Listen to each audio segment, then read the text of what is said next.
it is the manifesto of Romanticism, and Hmm. primarily it deals with recasting of the idea of poetry as well as the language of poetry. Ah, And central to it was Wordsworth's definition of poetry.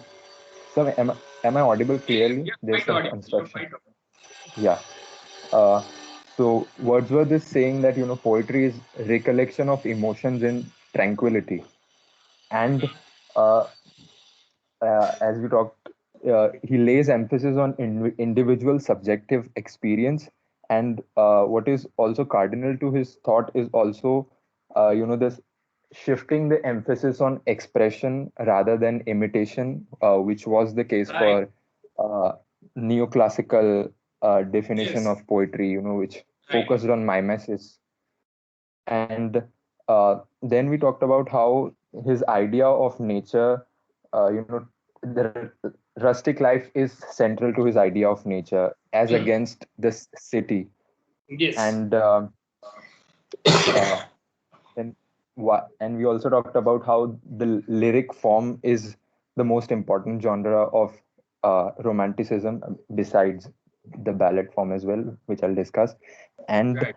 uh, so this was one of the things, like one of the recasting that happens, uh, which he talks about in lyrical ballads. And the second thing was, uh, who is the poet writing for?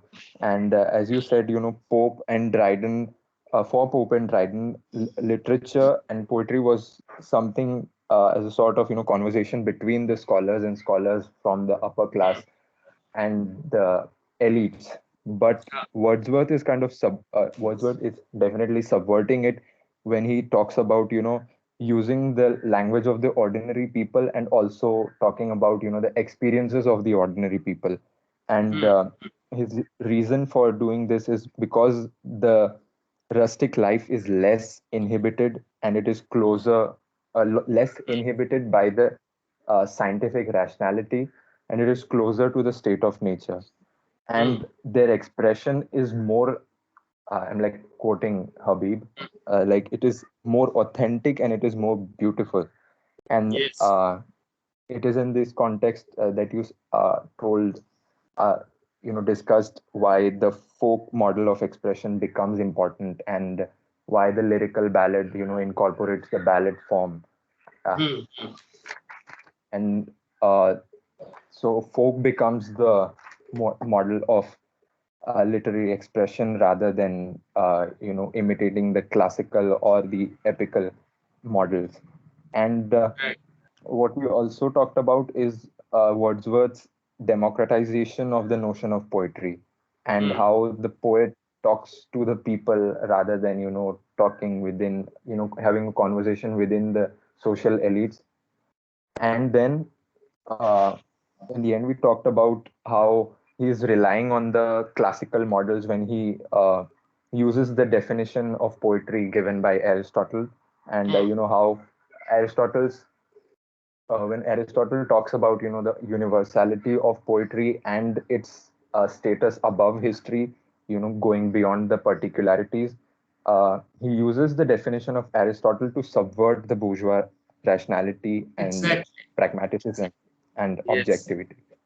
So yeah, that's what we Exactly. discussed. So even if he's using the classical idea of poetry as being more universal, he is using it to, in some way, critique the Enlightenment and industrialized bourgeois, right? Industrialized middle class that has emerged. The values of industrialized middle class. In that sense, as Titiksha points out, Romanticism is a critique of modernity, right? Yeah. So Digvijay, you have done it very comprehensively. Very good. Uh, uh, One more point, if just I want to touch upon, is on page 439. Is Wordsworth lays great emphasis on the pleasure that poetry gives, right? And this is something very interesting. The pleasure that poetry gives is, according to him, comes from certain perception that poetry is able to do. Means even if language of poetry is language of common people, It allows us to see dissimilar things in similar and similar things in dissimilar. That's the phrase. So look at page 439, second last paragraph, just above Samuel Taylor Coleridge. You will find that he says that meter is not integral to language of poetry, right? And this is one point where there was some controversy with his friend Coleridge. Coleridge believed that meter is very important, but it's not very important. Something similar to Wordsworth, but Wordsworth feels that the pleasure that the mind derives from the perception of. I think someone has kept the. Please mute yourself. Escol.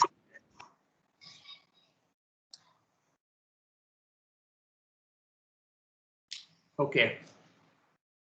So pleasure which mind derives from perception of similitude in dissimilitude. The principle is the great spring of activity of our mind. From this principle, the direction of the sexual appetite and all the passions connected with it take their origin. Perception of similitude in dissimilitude, right? Something which is different, but you search for similarities there.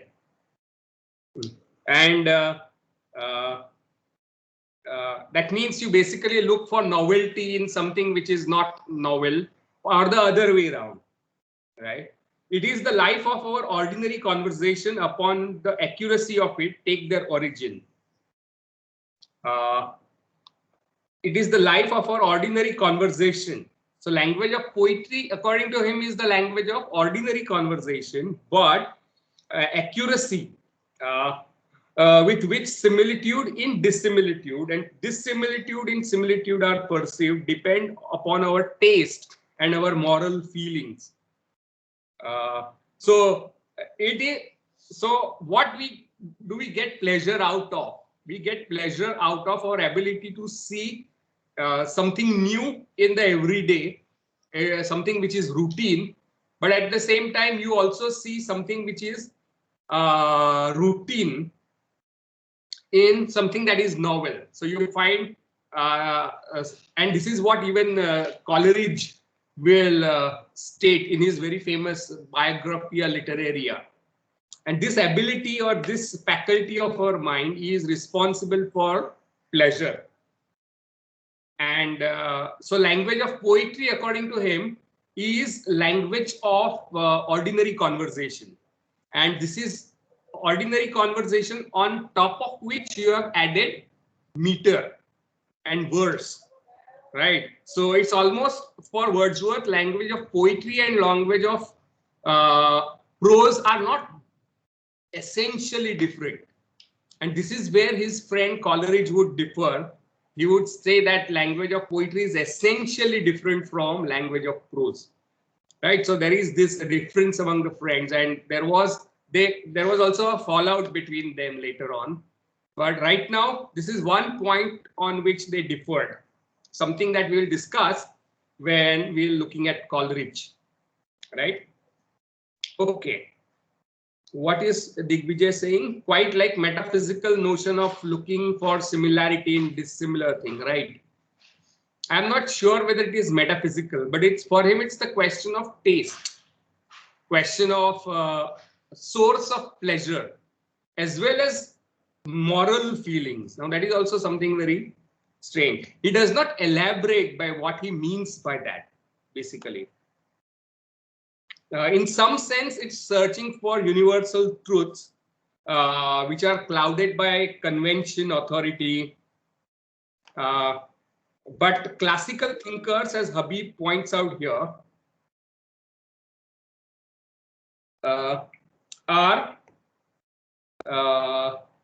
such truths are objective and a product of rationality, the universal truth. Remember, in Aristotle, a universal is found out by reason, something similar to what Plato has said. And though Plato and Aristotle differ, the question of universal is only through reason and rationality. That is something that is kept. But for Wordsworth, what is universal is a kind of byproduct of poetic insight, right? Maybe the faculty of imagination, but he does not elaborate upon them. Okay, Blake, Jaldi is asking, Blake is first major figure of romanticism, but you know his ideas were not very influential. Blake was largely marginalized in his period, right? And he is not seen as a critic, Jaldi. Criticism and literary theory, you find Wordsworth statements having more influence than Blake as a critic. Blake was more of an artist and a visionary. Visual artist as well. So he used to see things like angels around him and so on and so forth. Plus, yes, before French Revolution, right? Maybe contemporary of French Revolution. Okay. Any questions about Wordsworth? Yeah, etching and painting, Jaldi. Any questions about Wordsworth? Yes, go ahead, Digvijay. Yes, sir. Am I audible? Yeah. Yeah. Sir, on page 432 and 433, Yeah. Habib talks about, Wordsworth idea of, imagination as something that reveals permanent forms of goodness in man and nature. And in Wordsworth, we also see this, supremacy of imagination, which he calls is a sensible image of reason. Right. And on the next page, he discusses how imagination discerns a new world, which transcends the world of sense. And he looks and he asks the poet, or maybe he's suggesting to look at an ideal world in order to uh, suggest or unveil permanent forms in the sensible world.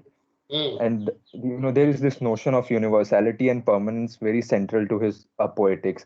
So when we talked about uh, Wordsworth's use of classical ideas and a recasting of them, we talked about Aristotle. But when he talks about this notion of permanence and universality, and also this distinction between the sensible and an ideal world, from where I'm not sure if he's suggesting that the ideal world is different realm, but this certainly implies a recasting of Platonic ideal in some sense. To me, Very at good. least, that's my Very question. important. Very important, Digvijay. Very good. Very good. Very good observation. In fact, Romanticism is a kind of turning towards Platonicism, or Neoplatonism at least, right? So what you say makes sense, but if you see, it's not reason that takes you to the ideal domain. It's imagination, right? So Yes. that is where they differ from Plato. For Plato, accessing the universal forms was through rationality. And for Wordsworth, it's the imagination which is a kind of superior form of knowing, right? Yes. Which allows you to access the permanent in a concrete form, right? So in some way, he's going beyond Plato and Aristotle by Yes, putting a like giving centrality to imagination, something that Coleridge will theorize, right? You will find theory of Coleridge as a full-fledged theory of imagination. yes. But very good observation that there is a turn towards Platonicism or Neoplatonism that you find in Romantic poetry. Very important observation. Good. So, sir, he's actually, when he says imagination being the sensible image of reason, he's in some way suggesting like a certain recasting of Plato, definitely. And Yes, yes. imagination is not something that's Platonism. entirely different from reason. Right. True. It is not entire. It is not a binary opposite of reason. It is, I Yes. think, a kind of reason plus vision. Right. It is not removal of reason. So there is a tendency to go beyond reason. Yes. So imagination is given central place, and it transcends reason. And again, by transcending reason, he is offering a critique of rationalist, mainstream rationalist philosophy, the Enlightenment philosophy, which the bourgeois Enlightenment philosophy, right? Which gives reason its central place. So it's a critique of Enlightenment modernity as well, right? Yes, sir. Sir, I had two more questions. Go ahead, go Uh, ahead. yes. On if you can turn to page 437. Yeah. Uh, in the last paragraph, Habib mentions, Wordsworth talking about poetry as a rational art, but it is Hmm. not elaborated. Hmm. And one thing is like I want you to talk about what rationality means here, because he's using the word rationality throughout. Like we have studied so Yes, many yes. chapters, but the use of rationality differs. At least it seems to be different here. Hmm. And the second question being, he immediately points out our assumption and our presumption that when Wordsworth talks about the spontaneous Hmm. overflow of powerful feelings, Hmm. we often take it out of context, because Yeah. he's also suggesting the notion of thinking deeply and longly, or not sorry longly, but thinking deeply and reflecting over it, and then he talks about the notion of the spontaneous. Right. But the thing is, we are studying Tintin Abbey in the poetry class, and Madhurita ma'am introduced us to the ideas of Wordsworth, and she used this definition of the Hmm. spontaneous Hmm. overflow, and she talked about it as a you know expression of the individual feelings, but it was not elaborated. It was definitely used out of context there. That's what I feel. Hmm. And Hmm. And can, emotions which are recollected in tranquility. You are right. It is quoted yes, out of context, as Habib says, right? But yes, where does poetry takes its origin from? Is from emotions recollected in tranquility. So when you are at peace with whatever has happened in some way, right, and emotion is contemplated till by a species of reaction, the tranquility gradually disappears, page 438, and an emotion kindred to that which was before the subject of contemplation is gradually produced. So you are reproducing that emotional outbursts, right, after contemplation, deep contemplation. So it's not a knee-jerk reaction. It's not that you see a flower and you start writing a poem on it called Daffodils. It's what yeah, exactly. you are at your home and you are contemplating on what feelings did that flower produce in you, right? And then you see the spiritual significance of that vision of flower, which is then transformed into poetry, right? But at the same time, it is still not imitation, it is still expression. So it may not be a spontaneous overflow as in the sense of आपने एक flower देखा और poem लिख डाली, ऐसा नहीं, right? I hope you get that. But at the same time, it is not imitation of flower. It is still an expression of subjective contemplation and inner state. The inward eye, right? Remember in the daffodils, they flash upon that inward eye, which is the bliss of solitude, right? So it's in solitude and tranquility that you recreate that same emotional state that you have when you saw those flowers, right? So Correct. what has spontaneity got to do with this? You recreate that emotions.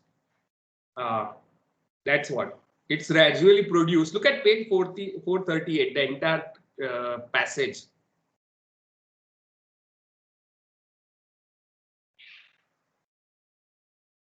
But poetry still is spontaneous overflow, right?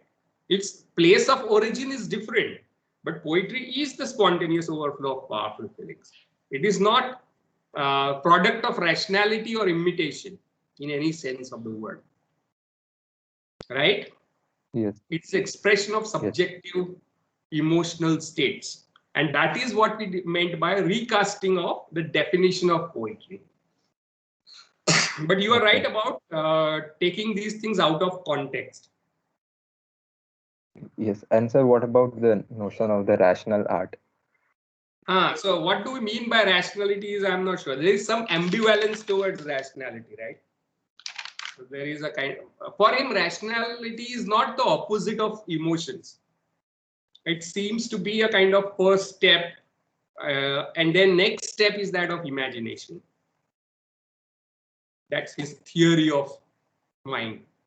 Now you will find that there are inconsistencies, logical inconsistencies in all the critiques that you have to discuss. A sort of gray area. It is also a conscious and controlled activity, right, Titiksha? It is a product of contemplation and reproduction of the same emotional state that you experienced. Right. Hmm.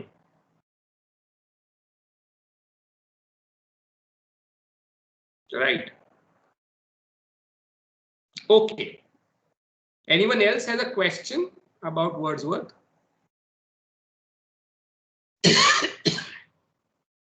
Page 436.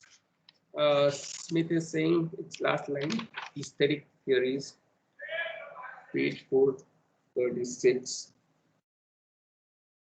Where is that phrase?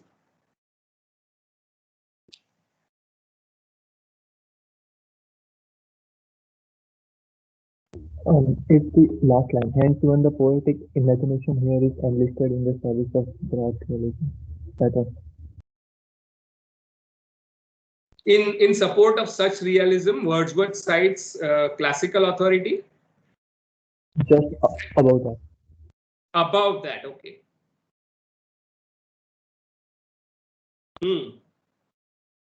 So what he is insisting upon is certain realism, right?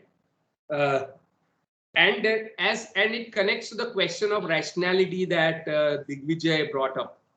That though it produces a different kind of world, imagination, it must still resemble that real world. That's what he says. Look at the same paragraph, right? And this is where Wordsworth's theories are don't sit well with other romantic theories, right, of his time, like that of Coleridge or some other person.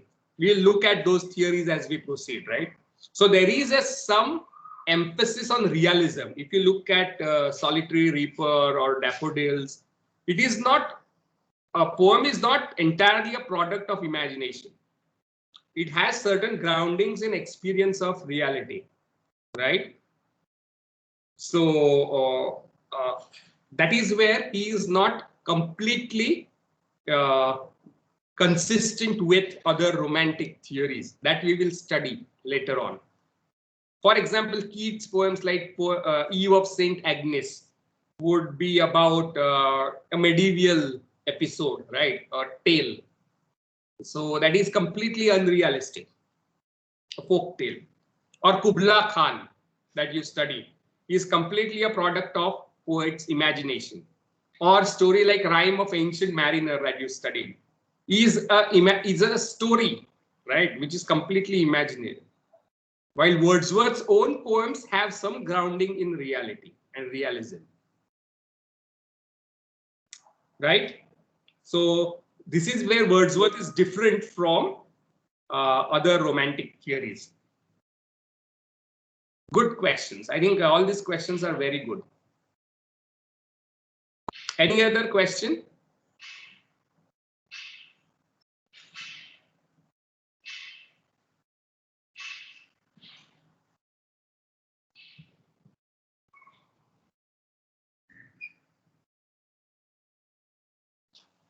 Okay. So now we are going to venture into another territory. All right. And before going on to another very important theorist called Coleridge, I want to go over to German philosophy, and this is going to be a bit longish digression over several classes. So I want you to bear with me, and it's possible that you may find these things difficult. It's possible, right? But then you are here to study difficult things, and probably nowhere in India, I'm sure, in at least in literature classes, undergraduate literature classes, we have these extended conversations on German philosophy. But these philosophers that we are going to look at are extremely important for development of the modern thinking, right, in the West. These are people are almost like Plato and Aristotle. These philosophers have played a seminal role in shaping of modern philosophy. And the reason we study them is that most of or a lot of later theories of literature, art, as well as psychology or language or whatever, are in some way engagements with these thoughts. So just like you cannot think of Western criticism without looking at Plato and Aristotle, you cannot think of modern philosophies, theories of art or culture or society without looking at these two seminal German philosophers. So they are almost like the new classical thinkers, right? They are almost like new classical thinkers of modernity. You can consider them as a kind of classical thinkers of modernity, right? And the two important figures that we are going to look at are Immanuel Kant and George Wilhelm Hegel. So these two philosophers we are going to look at, and it's going to be a slightly technical discussion. So it's possible that you may feel bored, but then it's perfectly all right to feel bored, right? But it's going to be a very interesting digression.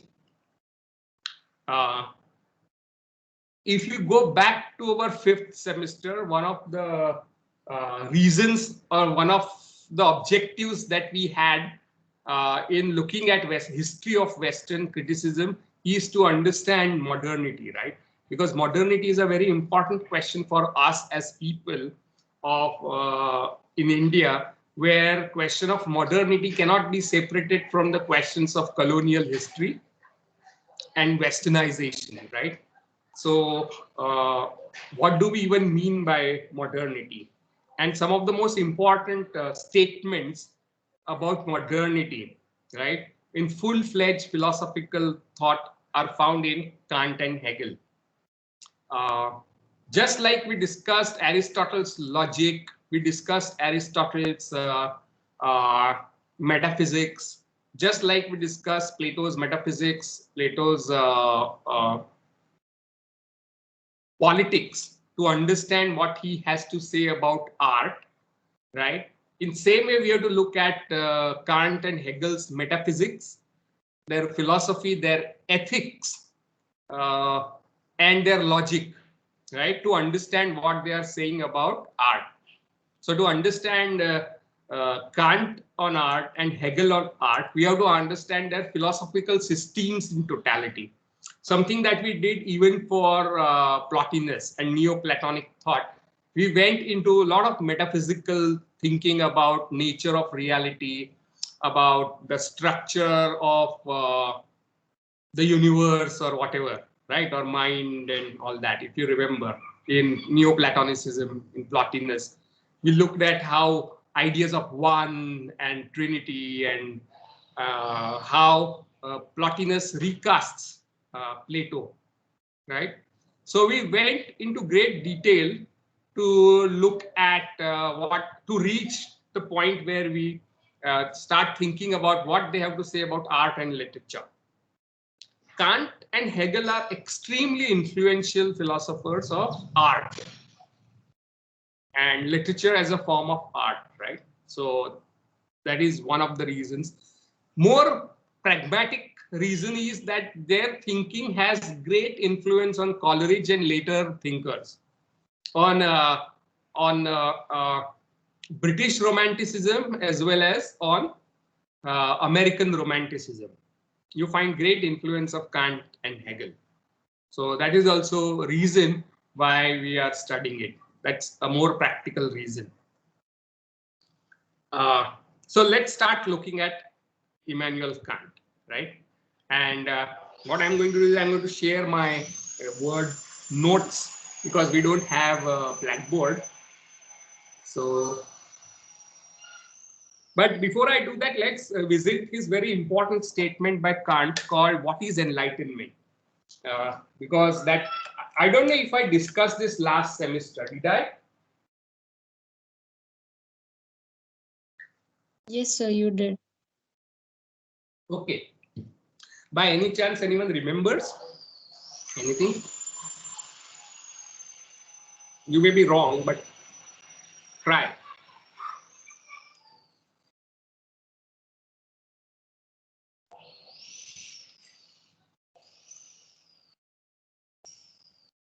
Okay, what So, he I says, think, yeah.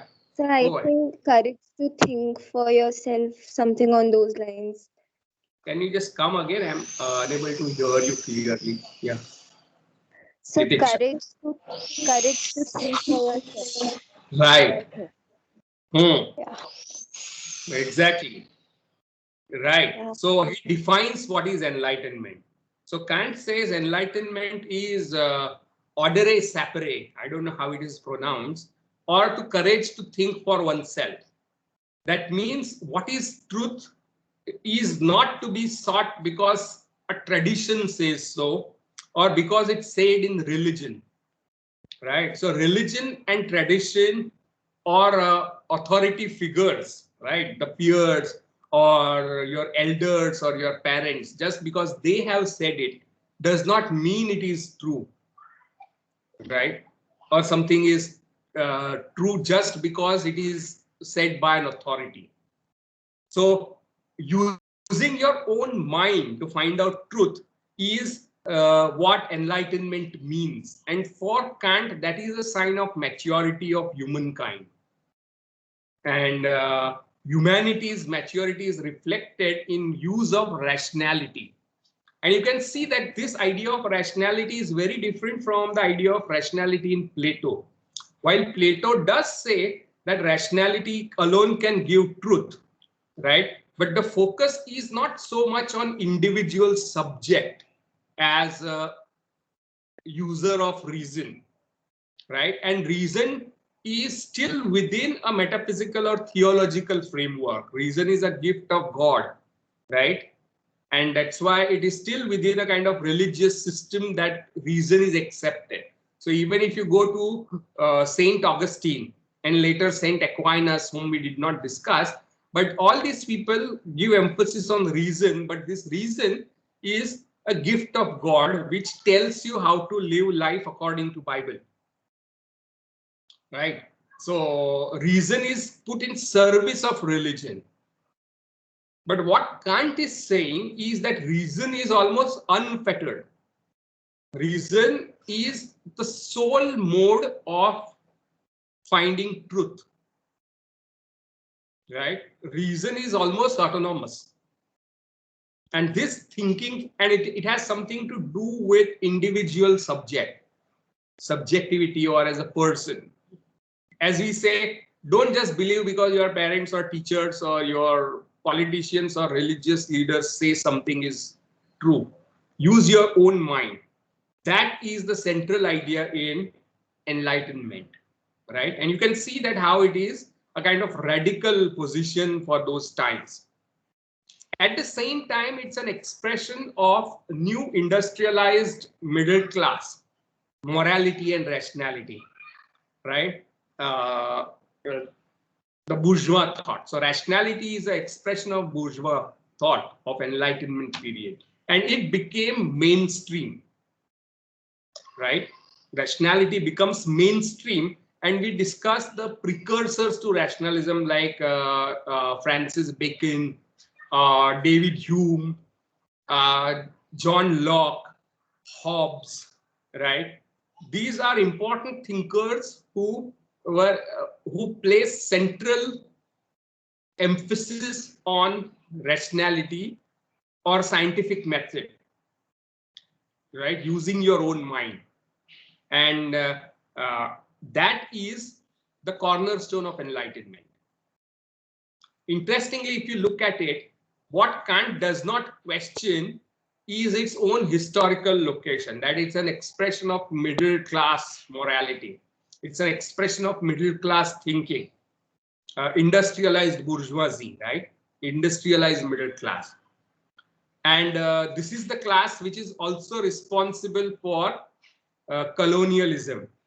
So historical context of rationality is something that Kant does not examine. And that is one of the charges which Hegel lays on Kant later on. So Hegel is in many ways critique of Kant, but at the same time builds upon some of the key ideas of Kant, just like Plato and Aristotle. That's what you have to get. So what is enlightenment is one of the key statements. And he also talks about a distinction between a personal use of reason which is to be contained or which can be regulated or controlled or fettered, versus public use of reason, which has to be unfettered. So he makes a distinction between public and the private domains of reason. And it is this private domain would be something like if you are working for a company or you are working for somebody, then you are not supposed to question everything. You are supposed to obey your superiors, right? So in a private domain, reason can be made subsidiary to authorities. But in public domain, it has to be unfettered. You have to question everything. And this public domain of reason corresponds to the civil society or the public sphere that we have been talking about right from the beginning, which is a product of print capitalism and imagining of nations, which the industrialized middle class did. Remember? So this public use of reason is, yes, what if one works for the government, then you are supposed to obey the orders of the superiors, right? So because you are the employee, Jaladi, you are supposed to obey the government. But in a public domain, you are supposed to question the government, right? That is what civil society does according to Kant, right?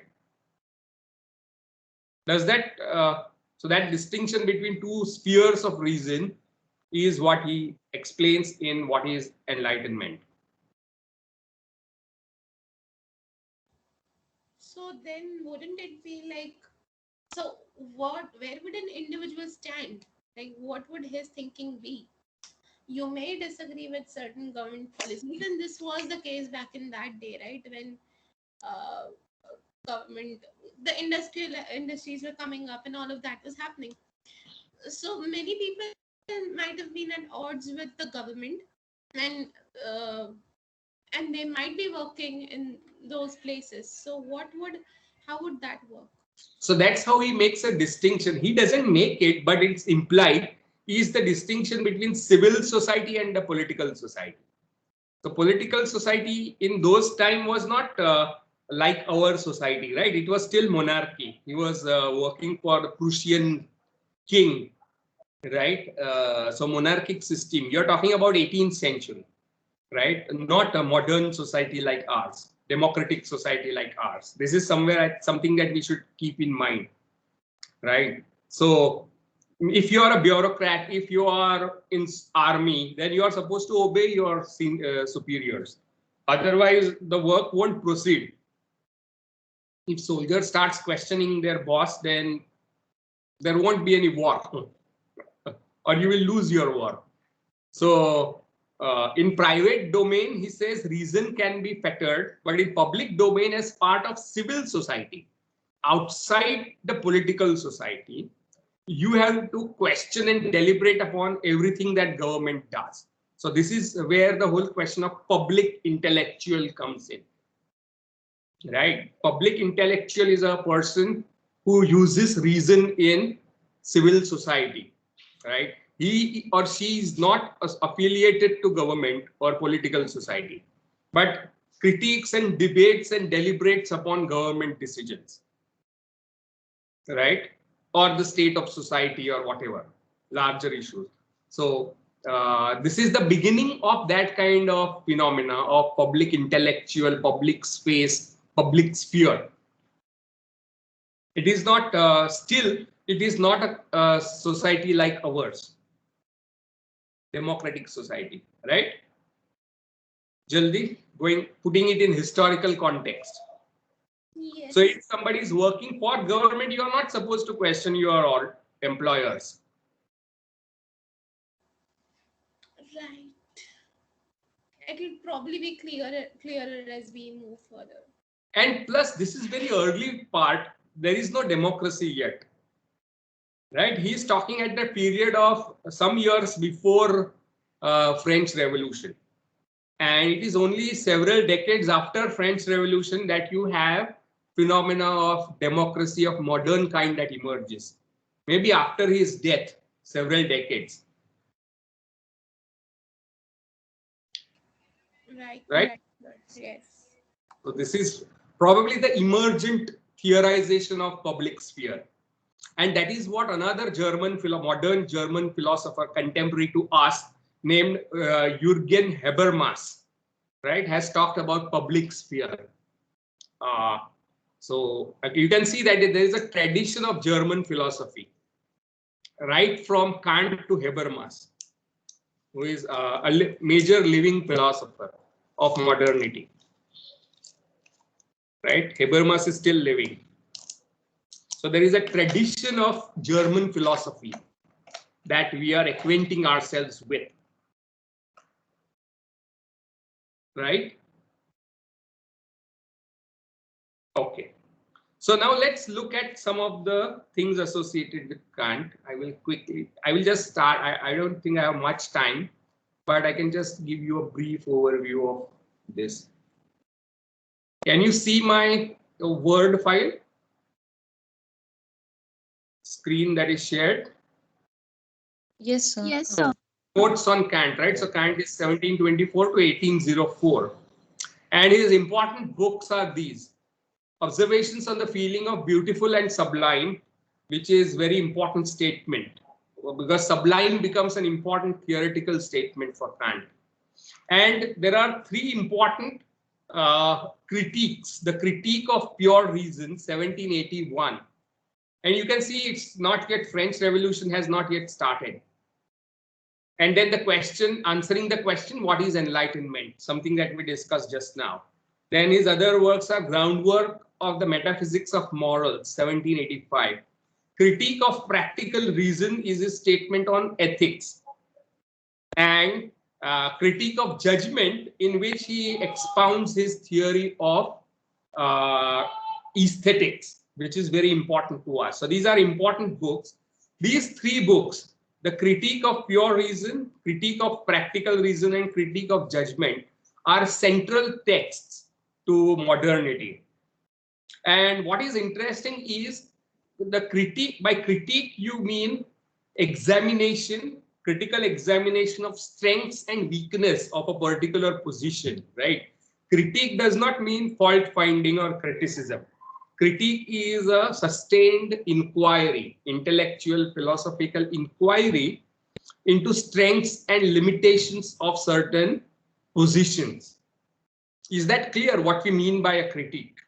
Critique does not mean criticism, but an examination and inquiry into strengths and weakness of a particular thing. So critique of pure reason is his critique of idea of reason. What is made possible by reason, what is not possible by reason, what are the limitations of reasons as well, right? And you can see critique itself is a rational thing. So it is reason about reason. It's a rational inquiry into rationality. It's a self-reflexive act. And this self-reflexivity is one of the cornerstones of modernity. right? And that is what Foucault would also point out, a modern philosopher who has written the same article called Answering the Question, What is Enlightenment, where he is offering a critique of Kant. Critique of practical reason is critique of ethics, right?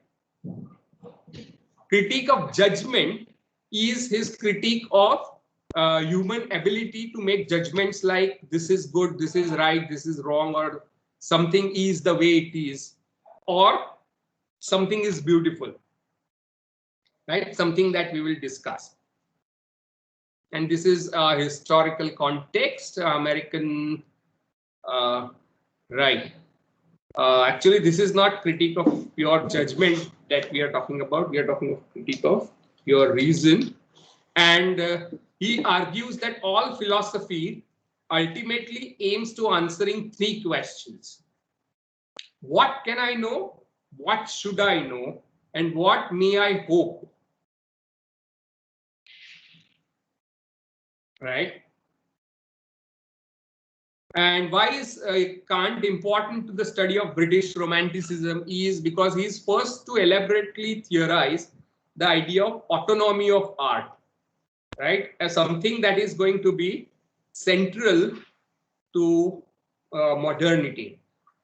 The Enlightenment trifurcation of scientific rationality as pure reason, ethics, and aesthetics is also a classification, it is a cornerstone of Enlightenment modernity. What do you mean by that? Is that look at the structure of modern university, right? And you will see that science is one stream, arts is another, right? And more pragmatic subjects like commerce is another stream. And you can see that this streaming or various kind of specializations which diverge from each other is a kind of reflection of Kant's three critiques, right? So critique of pure reason is in the domain of philosophy and science. Critique of practical reason is in the domain of ethics. It may fall in the domain of political science, say for example. And critique of judgment would fall in the domain of, again, science, but also arts. So arts, science, all these divisions that you find in modern education system find their expression in Kant's theories.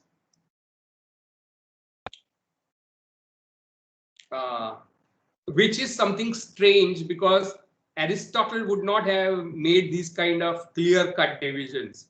Or even if you look at the medieval education system, then it does not make such kind of divisions. So such kind of specialized divisions is a modern development, that art is autonomous, science is autonomous, and ethics is another domain altogether. His theory of imagination and genius influenced Coleridge and many other thinkers like Coleridge, though Coleridge makes it a metaphysical power. He also influenced Emerson and others, and Edgar Allan Poe. Then there is a critique of scientific rationality and puts God in the domain of unknowable or noumena, something that we'll discuss. It appealed to Romanticism. And Romanticism understood rationality as a liberal bourgeois value connected to pragmatism and utilitarianism. So critique of practical reason is also something that is critique of modernity, because it points out the limits of what reason can do or what reason cannot do, right? So pointing out to what reason cannot do is something that appealed to the romantic thinkers of later period. His theory of sublime was also very influential. And like Wordsworth, he would sympathize with French Revolution till the Reign of Terror, right? In a sense, he is critiquing the dogmas and religious beliefs and championing individual reasoning, in as we see in what is enlightenment. right? So these are the reasons why we are going to study Kant in some detail. Anything that you have to ask, because we have run out of our time to start a new topic. Because you have a class just now.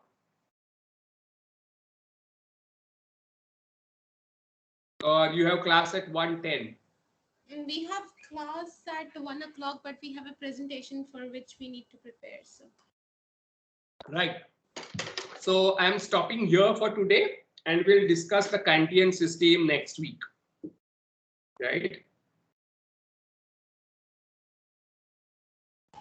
Sir. Yeah. I cannot seem to find the recording that you did for yesterday's class. That would be in some other class. I think there is this problem about several classrooms. So it's there in other class. So that means we cannot access it then? No, you can access. Maybe you will have to join that class and download it. Okay, okay. Right. Okay, so I am stopping this recording. It is getting saved.